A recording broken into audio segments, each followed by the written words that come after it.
It's true that you can't please everybody, but when you can't even win over your own fans, that's when you know you're in trouble.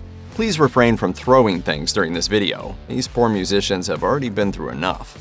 Water is wet, fire is hot, and everyone hates Nickelback. While the latter may not be a stone-cold fact, it sure feels like any conversation where the band is brought up shifts into a one-upping contest about how much each person dislikes the Canadian rock group. But the undisputed winner of the I Hate Nickelback contest has to go to the crowd at the 2002 Ilha do Normal Music Festival in Portugal.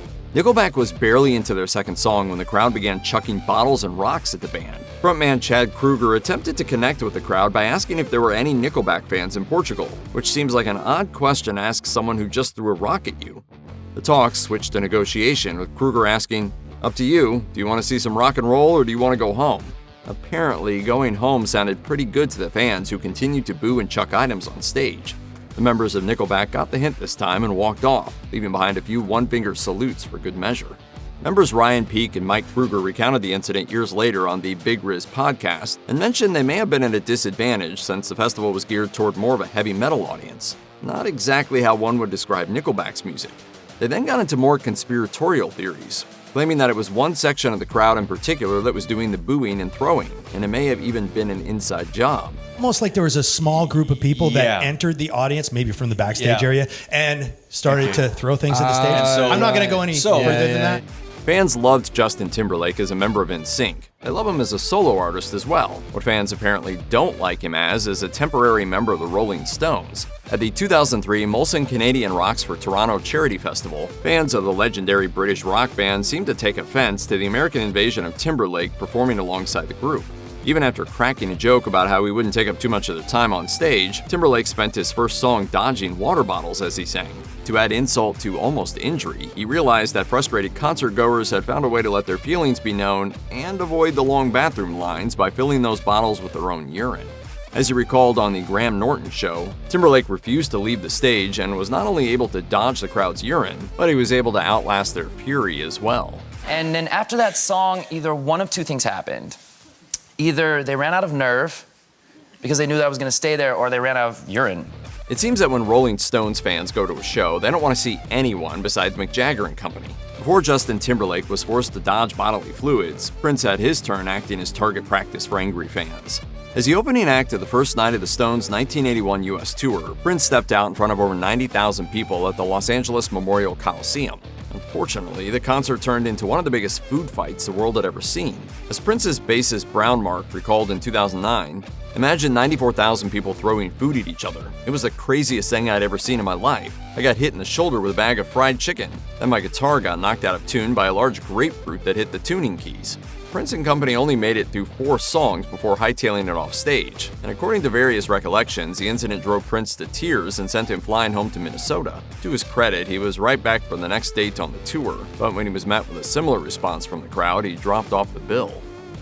Have you ever had an experience so bad that you left a bad review? Well, take that 20 steps further and imagine going to an event so horrendous that you decide to take legal action. Creed's own fans took the band to court after a December 2002 concert in Rosemont, Illinois, with much of the ire directed toward vocalist Scott Stapp. According to reports, the performance could best be described as, "Wow, that was bad," with Stapp allegedly struggling to remember the lyrics to his own songs, wandering off stage and squirming around on the floor. It was so bad that Creed actually apologized to their fans after the show and said that Stapp would be resting up for a while. But 4 fans decided that the apology just wasn't enough, and they sued the band.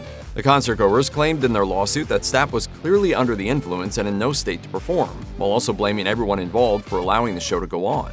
The fans were seeking refunds for every audience member to get their money back, but a judge eventually dismissed the case.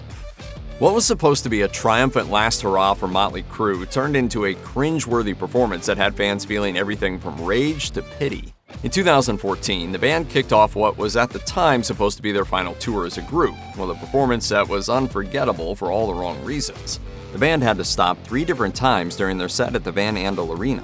Tommy Lee broke a drum head to start it off, and even with guitarist Mick Mars playing a solo to fill the dead air, the fix took a bit too long for the audience's liking. The band got through a few more songs without incidents, but they were forced to stop again and reportedly could never get back on the same page. After a final halt in the performance due to problems with Mars's monitor and guitar, the crowd began to voice their displeasure, loudly. Crüe continued to play, but remained out of sync. and what was intended to kick their tour off with a bang ended with a whimper instead. While the UK's Reading and Leeds festivals nowadays features a diverse lineup of acts, festival goers in 2004 were seemingly only there to rock out. Organizers knew they had to give the people what they wanted, so they trotted out 50 Cent. According to a retrospective from Louder, fans were dismayed at the prospect of 50 performing days before he even took the stage, and when the band before him wrapped up their set, the crowd began arming themselves. Fans loaded up on cups and bottles and began their air assault as soon as 50 and G-Unit came out. Seeing the writing on the wall, 50 and his crew took the necessary and responsible step of getting their own ammunition of half-drank water bottles. After a short battle between performer and audience, 50 Cent and crew realized they were fighting a losing battle, though 50 waited until someone threw a camping chair in his direction before admitting defeat and leaving the stage.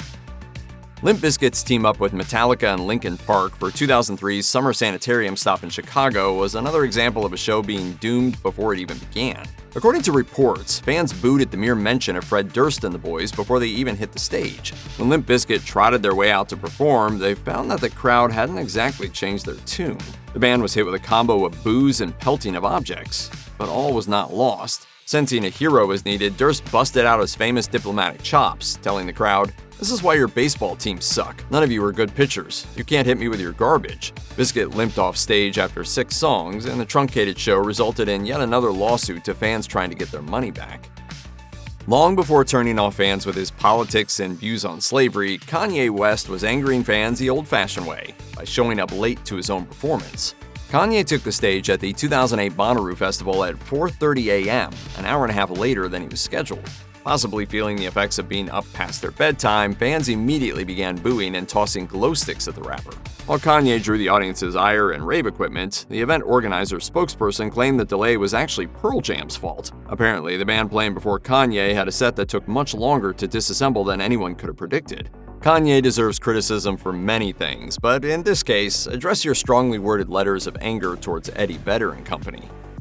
In 1977, Sammy Hagar received the mega career-boosting opportunity of touring with Kiss. There was one problem, though. People knew who Kiss was. Sammy Hagar? Not so much at the time. As Hagar wrote in his autobiography, Red, My Uncensored Life in Rock, heckling began before he even came out on stage. Hagar thought he could win them over by playing a Montrose song they might be familiar with, but he was met with boos and projectiles, and that's when he changed his tune. The guitarist insulted the crowd by saying they were flown in from Los Angeles. Reportedly, this led to people storming toward him, so Hagar went into defense mode by dropping his pants, exposing himself to the audience, smashing his guitar to pieces, and walking off the stage and tour altogether. Fans of the Killers who attended their 2023 show at the Black Sea Arena in Batumi, Georgia, were treated to not just a concert, but a near international incident. Keep in mind that the band was playing in the country of Georgia, not the state full of peaches. So after the band invited a Russian fan on stage to play drums with them, frontman Brandon Flowers decided to wax poetic and say that Russians and Georgians were all brothers and sisters. The audience responded with an overwhelming, no we're not. Clearly they didn't maybe quite know the history of Georgia and Russia. Whether Flowers knew or not, the relationship between the two countries had been historically fractured. The predominantly Georgian crowd responded by jeering the Killers, and many left the arena entirely. Later, the Killers posted an apology on X, chalking up Flowers' words as being well-intentioned but misconstrued. Pete Doherty is well known for not always being on his best behavior, but his actions at a 2009 concert in Munich, Germany darn near united a whole country against him. Doherty made his way onto the stage for the On3 Music Festival and decided the best way to win over the crowd was to begin singing a song closely associated with Nazi Germany.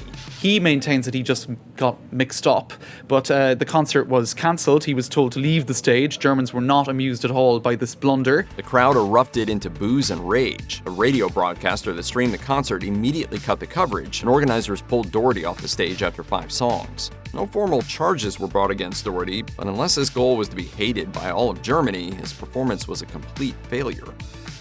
While on tour in Australia in 2017, a rare feat took place. Audiences were angered at a Guns N' Roses concert, and it wasn't Axl Rose's fault. GNR's announcer McBob took the mic and called out to Sydney before the band took to the stage. One problem, though, they were in Melbourne. If you allow us to consult our notes for a moment, yes, those are indeed 2 different places.